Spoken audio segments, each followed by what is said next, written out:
나왔고요. 157페이지에 있는 해수의 물리적 성질 이 얘기가 있는데요. 뭐냐면 우리가 조금 전에 했던 통합과학에 있었던 내용이에요. 수온 분포예요. 그래서 우리가 알고 있는 것처럼 표층수에서 심해로 들어갈 때 수온 분포가요. 온도가 일정한 혼합층, 그 다음에 수온 약층, 그 다음에 다시 심해층 이렇게 세 가지로 나눌 수 있다 그랬고요. 얘네들의 이름은 기본적으로 기억. 자, 얘는 혼합층. 혼합층은요, 바람의 세기에 따라서 혼합층의 두께가 달라. 혼합층의 두께가 가장 두꺼운 곳이 바람이 제일 센 중위도 지방의 혼합층의 두께가 저위도에 비해서 훨씬 더 두껍다 그랬어요.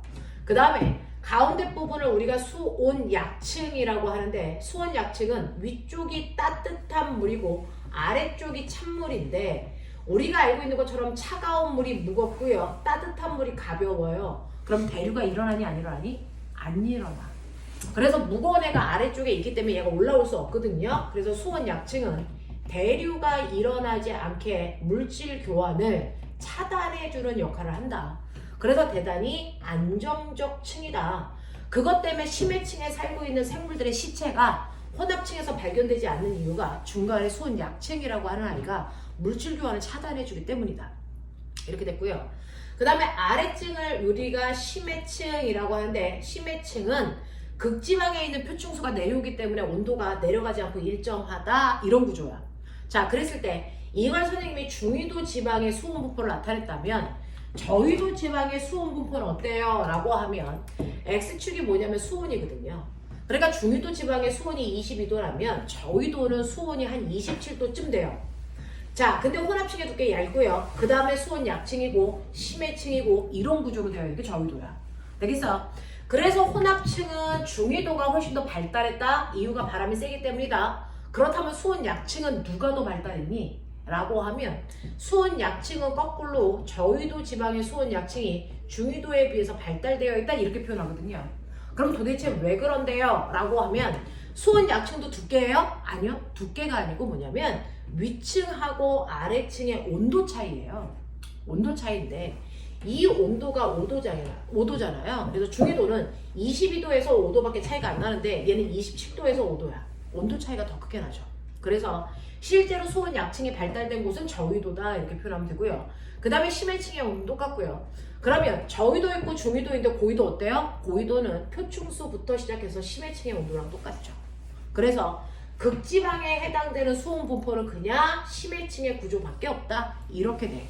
자, 그러면 이거를 전 위도별로 보면요, 지구는 이렇게 잘라서 여기가 적도인 위도 0도고 여기가 북극 90도, 여기가 남극 90도라는 얘기죠. 이걸 잘라가지고 위도별로 이렇게 펼치면 여기가 적도라서 위도 0이에요. 여기가 북이 90이고 여기가 남이 90이라는 얘기죠. 자, 그랬을 때 얘네들의 혼합층, 수온 약층, 심해층을 보시면요, 혼합층은 대략 위도 60도까지 있어요. 자, 그러면서 중위도는 두껍고 저위도는 얇아야 되죠. 이런 느낌으로 그려져요. 이게 혼합층 두께야. 됐어. 자, 그 다음에 수온 약층은 그 밑에서 같은 경향성을 띄어요. 요렇게 가요. 이게 혼합층, 이게 수온 약층, 그리고 나머지가 다 심해층, 이렇게 돼요. 됐죠?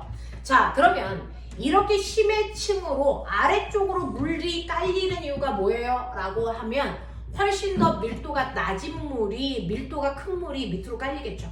밀도가 커서 아래쪽으로 가라앉는 거고요. 그 다음에 위에 떠있는 애들은 상대적으로 물이지만 밀도가 작아서 뜬 거죠. 그러면 실제로 바닷물의 밀도를 결정하는 건 뭡니까? 라고 하는 거죠. 밀도가 큰 애가 가라앉거든요. 그래서 실제로 전 지구적으로 보면 햇빛을 많이 받는 저위도는 남는 햇빛이 생겨요. 그걸 햇빛이 부족한 고위도로 햇빛을 수송해줘야 된다고요.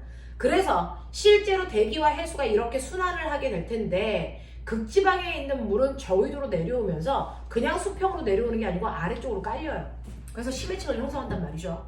그렇다면 극지방의 물의 밀도가 훨씬 더 크다는 얘기네. 적도 쪽보다. 맞아요. 그래서 밑에 깔리는 거예요. 이 바닷물의 밀도를 결정하는 건 뭐냐면 수온하고요, 염분입니다. 염분. 수온은 낮을수록 밀도가 큰 거고요, 염분은 높을수록 밀도가 커요. 그래서 실제로 극지방의 물은요, 수온이 낮기 때문에 밀도가 커서 밑으로 깔리는 거예요. 그러면 우리가 극지방이 두 개가 있잖아요. 북극, 남극. 어떤 물의 밀도가 더 커서 더 아래쪽으로 깔릴까요? 아니면 두 개가 똑같아요? 달라요. 실제로 남극의 물이 훨씬 더 차갑습니다. 남극의 물이 훨씬 더 차가워요. 이유가 뭐 때문이냐면 태양을 중심으로 지구가 공전할 때 공전 궤도가 타원 궤도예요. 그랬을 때요, 남극은 어떠냐면 이렇게 되어 있어요. 지구 자전축이 이렇게 되어 있어서 햇빛이 자전축과 90도 되는 게 지구의 적도선이거든요. 그래서 가까이 근일점에 있을 때는 남쪽이 햇빛이 수직으로 들어와서요, 근일점에 있을 때는 남반구가 뭐가 되냐면 여기가 여름이 되는데, 태양이랑 연락 가까이 있으면서 여름이니까 얘는 더럽게 뜨거운 여름이 돼요. 그랬다가 얘가 자전을 해서 공전을 해서 반대편에 이렇게 와도 자전축은 이렇게 되죠. 그랬을 때 여기서 수직으로 햇빛이 비추는 곳은 적도보다 윗선이라고요. 그래서 여기에 오면 북반구가 여름이 돼요. 그러면 이때 남반구는 뭐가 되냐면 남반구는 겨울이 되거든요. 근데 이때 겨울이 어떠냐면 태양이랑 엄청나게 멀리 떨어져 있으면서 햇빛도 잘 안 들어와. 그래서 엄청나게 추운 겨울이에요. 됐어. 북반구는 어떤 겨울이냐면 북반구는 남반구가 여름일 때가 우리가 겨울인데요. 대단히 가까이 있는데 햇빛이 조금 들어오잖아요. 그래서 겨울이라서 춥긴 추운데 그나마 가까이 있기 때문에 따뜻한 겨울이에요. 그러니까 북극은요, 겨울이 돼도 온도가 별로 수온이 안 떨어져요. 되겠어? 근데 남반구는요, 겨울이 되면 온도가 엄청나게 떨어진단 말이죠. 그래서 수온이 낮아요. 그래서 실제로 남극에 있는 물이 훨씬 더 아래쪽으로 내려가고 그 위를 북극에서 온 물이 채우고요. 됐어? 그래서 실제로 물이 층별 구조가 되어 있어요. 밀도가 다르기 때문에. 되니? 그래서 남반구에 있는 물이 가장 추워서 아래쪽으로 깔린다. 남극에 있는 물이. 그 다음에 북극에 있는 물이 깔리고 그 다음이 중위도에 있는 물들이 형성되어 있는 거죠. 그래서 이런 구조로 뛴다. 그래서 너네가 고등학교 2학년 올라가서 처음 배우는 건요, 이런 수온 분포는 여러분 다 알아요. 혼합층, 수온 약층, 심해층은 통합과학에서도 했기 때문에 그렇게 중요한 문제로 거론되질 않거든요. 근데 한 장 넘기시면 너네가 알고 있어야 되는 158페이지의 가운데 해수의 밀도, 여기가 지구가 원에서 처음 거론되는 부분이라 이 부분이 솔직히 많이 나옵니다. 문제도 가장 난이도가 있게 나오고요, 해수 파트에서. 그래서 보시면 주로 수온과 염분에 의해서 밀도가 결정된다 위에 나와 있으니까 보시면 돼요. 됐죠? 그래서 그 밑에 있는 그래프에서 왼쪽 오른쪽에 왼쪽에 있는 그래프 보시면요, 수온하고 밀도가 정반대 모양으로 나와 있는 거 볼 수 있고요. 자, 이런 식으로 되어 있고, 그 다음에 염분도 보시면 염분에 따라서 밀도 값이 다르다는 것도 알 수 있는데, 염분이 높으면 밀도도 커져요. 그래서 맨 아래쪽 158페이지 맨 밑에 있는 오른쪽 그래프 보시면요, 밀도하고 염분하고 수온하고 사이에 관계 그래프가 나와 있어요. 자, 아래쪽에 있는 숫자들은 염분값을 얘기하고요. 그 다음에 너네들이 보고 있는 왼쪽에 있는 세로값은 수온을 얘기하고요. 자, 그랬을 때 밀도가 같은 애들끼리 선으로 연결한 등밀도선이라고 하는 게 써져 있어요. 그래서 보시면 밀도가 35 퍼밀 쪽으로 갈수록 염분값은 높아지고요. 수온이 아래쪽으로 갈수록 염분값이 커집니다. 그래서 경향성을 보면 그래프가 이렇게 그려져 있는데 여기가 염분선이에요. 그래서 여기가 33퍼밀, 34퍼밀, 35퍼밀 이쪽으로 갈수록 밀도는 커져야 돼요. 그쵸? 그 다음에 세로축은 무슨 선이냐면 수온선이에요. 수온선. 그래서 거기 수온을 얼마로 했냐면 20도, 15도, 10도, 5도, 0도 이렇게 되어 있어요. 자, 그 중에서 온도가 낮을수록 밀도가 커요.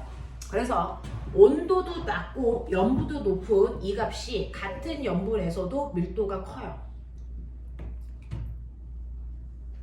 됐죠? 네, 그래서 보시면 온도가 같은 곳을 한 군데 연결해 보시고요. 염분값을 보시면 됐죠? 35퍼밀일 때보다 34퍼밀일 때, 33퍼밀일 때 염분이 훨씬 더 낮게 측정이 되는 거 볼 수 있어요.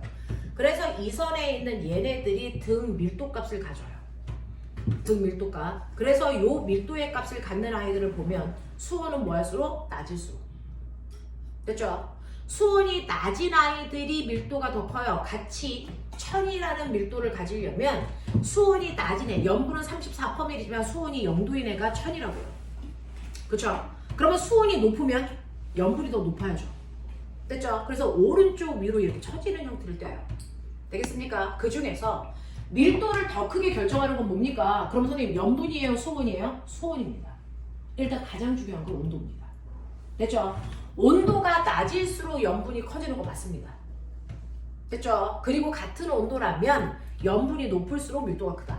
알겠습니까? 그래서 바닷물의 밀도를 결정하는 건 수온이다 라고 하는 거 기억해 두시면 되겠죠. 그래서 이런 식으로 해서 바닷물이 형성이 된다. 층별 구조화 된다라는 얘기입니다. 자, 그럼 160페이지에서 문제 1번부터 6번까지 푸는데 가장 중요한 건 4번하고 5번 그래프 어떻게 해석하느냐. 알겠어? 요거야. 해봐.